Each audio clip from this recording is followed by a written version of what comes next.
خداوند کے زندہ پاک کلام میں سے روت کی کتاب اس کا 2 باب۔ روت بوئز کے کھیت میں بالیں چنتی ہے،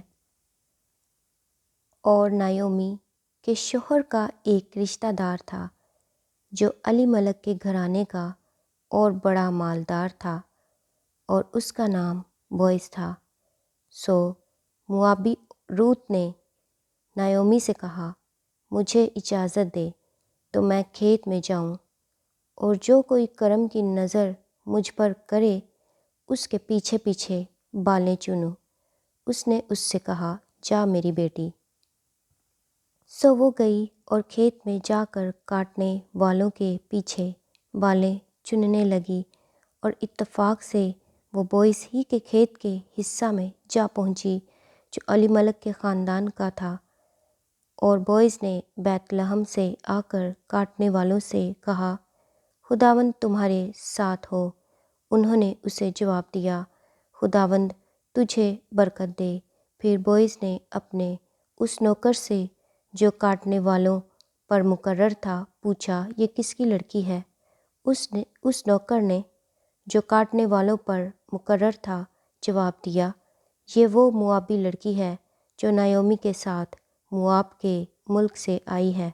اس نے مجھ سے کہا تھا کہ مجھ کو ذرا کاٹنے والوں کے پیچھے پولیوں کے بیچ بالیں چن کر جمع کرنے دے۔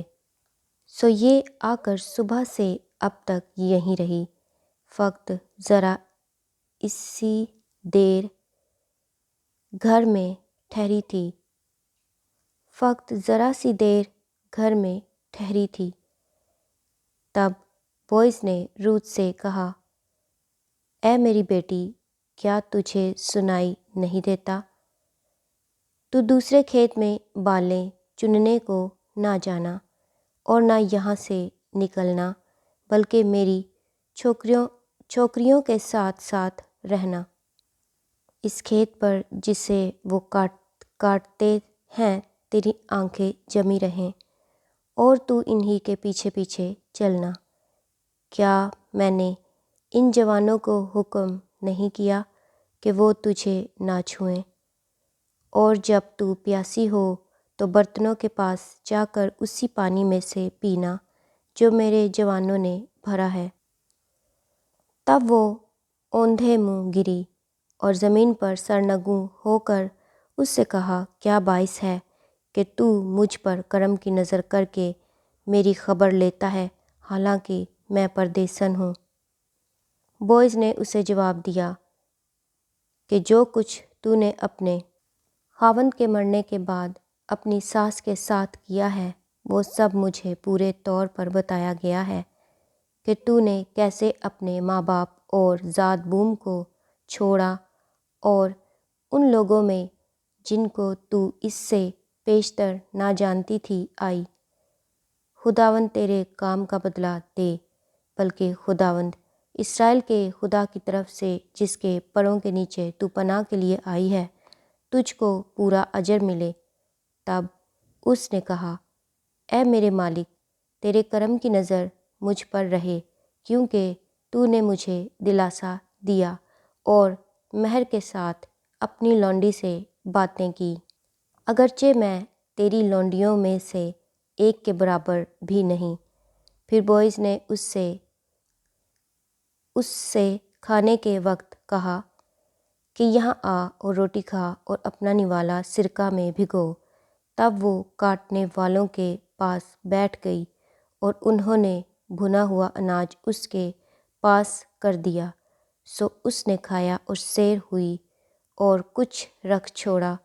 اور جب وہ بالیں چننے اٹھی تو بوئز نے اپنے جوانوں سے کہا، اسے پولیوں کے بیچ میں بھی چننے دینا، اور اس سے ملامت نہ کرنا، اور اس کے لیے گٹھروں میں سے تھوڑا سا نکال کر چھوڑ دینا، اور اسے چننے دینا اور جھڑکنا مت۔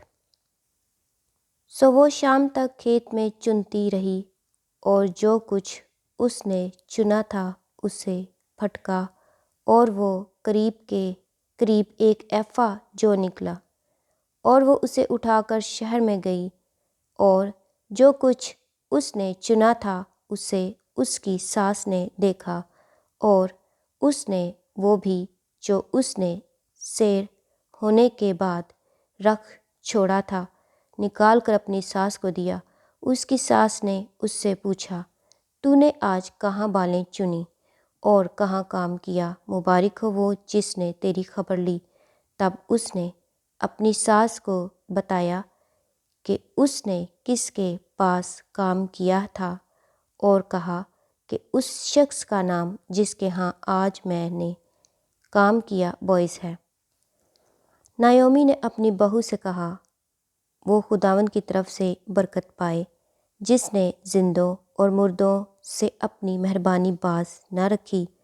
اور نایومی نے اس سے کہا کہ یہ شخص ہمارے قریبی رشتہ دار کا ہے اور ہمارے نزدیک کے قرابتیوں میں سے ایک ہے۔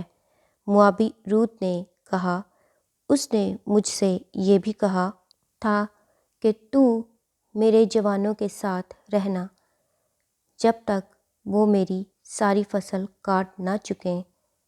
نایومی نے اپنی بہو روت سے کہا، میری بیٹی، یہ اچھا ہے کہ تو اس کی چھوکریوں کے ساتھ جایا کرے اور وہ تجھے کسی اور کھیت میں نہ پائیں۔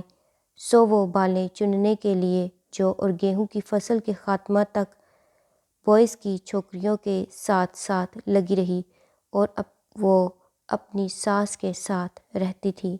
خداوند کے زندہ پاک کلام کے پڑھے اور سنے جانے پر خداوند کی خاص برکت ہو۔ خدا کا شکر ہو، آمین۔